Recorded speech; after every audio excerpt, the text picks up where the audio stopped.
ഇന്ന് നമ്മളൊരു ഉത്സവത്തിന് പോവാണ് കേട്ടോ. നമ്മൾ മാത്രമല്ല, നമ്മുടെ ചെറുക്കനും ഉണ്ട്. ചെറുക്കൻ എന്ന് വെച്ചാൽ ദാ ഇവൻ, നമ്മുടെ ഫ്രണ്ട്സ് നിസാൻ.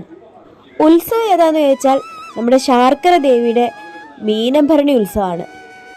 അങ്ങനെ നമ്മുടെ ലോഡ് കിങ്ങിന് ലോഡ് കയറ്റം മാത്രമല്ല കേട്ടോ, ഇങ്ങനെ കുറച്ച് ഐറ്റംസും അറിയാം. ഇന്നിപ്പോൾ നല്ല ഒന്നാന്തരം നാദസ്വര കച്ചേരിയാണ്.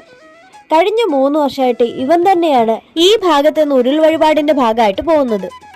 അപ്പൊ ഇന്ന് നമ്മുടെ ചെക്കൻ പൊളിക്കാൻ പോവുകയാണ്. നമ്മുടെ കൊച്ചിയർക്കൻ്റെ വീഡിയോ മാത്രമല്ല കേട്ടോ, ഉത്സവത്തിന് പോയപ്പോൾ ഉള്ള തിരക്കും കാര്യങ്ങളും നമ്മൾ കണ്ട കാഴ്ചകളും നമ്മളൊരു വീഡിയോ ആയിട്ട് ഇടുന്നുണ്ട്. അപ്പോൾ അതും കണ്ട് സപ്പോർട്ട് ചെയ്യണേ.